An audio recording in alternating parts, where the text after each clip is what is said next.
साथियों, कैसे हैं आप लोग? मुझे पूरा उम्मीद है आप लोग अच्छे होंगे, स्वस्थ होंगे, मस्त होंगे, जबरदस्त होंगे।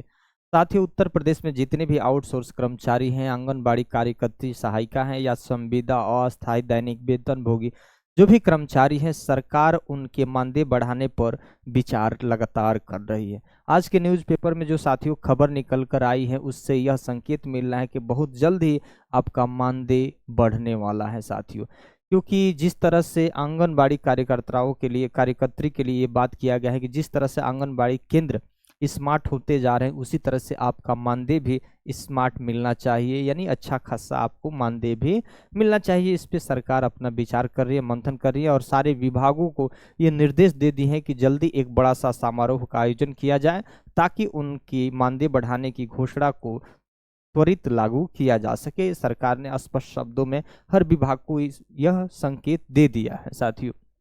कितना बढ़ेगा इसकी बात करेंगे, लेकिन आज के जो न्यूज़पेपर में साथियों जो खबर निकल कर आई है उसकी हम बात कर लेते हैं।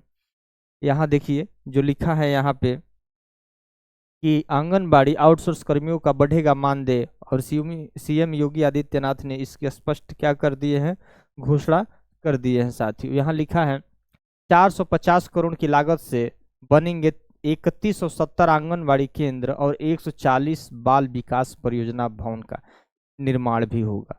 कितना? 450 करोड़ रुपए की लागत से कितना बनेंगे आंगनबाड़ी केंद्र? 3170। और क्या बनेंगे? 140 बाल विकास परियोजना भवन का निर्माण भी किया जाएगा साथियों।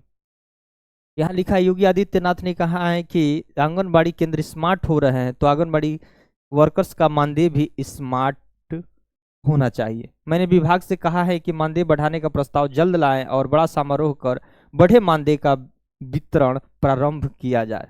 विभागों को यह सख्त निर्देश मिल चुका है।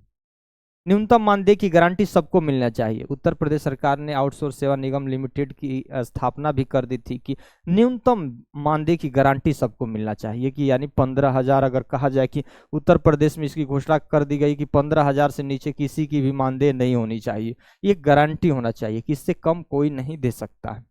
उसी तरह से जैसे ही उत्तर प्रदेश आउटसोर्स सेवा निगम लिमिटेड की स्थापना तो हो चुकी है, लेकिन जैसे ही उसको धरातल पर अगर लागू कर दिया जाएगा तो एक न्यूनतम वेतन की गारंटी भी मिल जाएगी।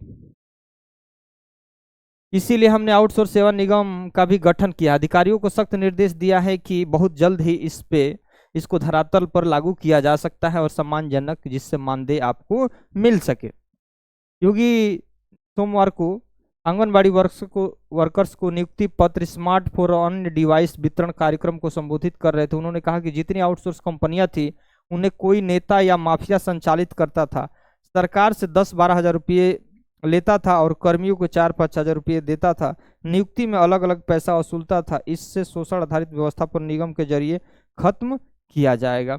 मतलब वर्तमान सरकार का ये आरोप है कि पहले आपको ज्यादा मानदेय मिलता था, अब कम आपको हाथ में मिलता था, लेकिन अब वो नहीं रहेगा क्योंकि आउटसोर्स सेवा निगम लिमिटेड की स्थापना हो जाएगी। तो ये सारी व्यवस्थाएं जो बिचौलिया वाला था वो खत्म हो जाएगा, सीधे आपको सम्मानजनक वेतन आपको मिलेगा। लेकिन सवाल ये है कि हर कर्मचारी का एक ही बात है, कमेंट में भी आप लिखते हैं कि आउटसोर्स सेवा निगम लिमिटेड की स्थापना तो हो गई है, लेकिन इसे लागू कब किया जाएगा? एक ही बात आप लोग पूछते हैं, लागू कब किया जाएगा, लेकिन इसमें अभी कुछ समय लग सकता है। सरकार ने इसको स्पष्ट शब्दों में भी नहीं कहा है कि कब तक लागू होगा। ऐसा अनुमान लगाया जा रहा था कि 1 अप्रैल से प्रभावी होंगे, लेकिन ये भी समय बीत गया है साथियों। पहली बार अगर आप हमारे चैनल पर विजिट कर रहे होंगे तो जरूर आप हमारे चैनल को सब्सक्राइब कर दीजिएगा, लाइक कर दीजिएगा। धन्यवाद।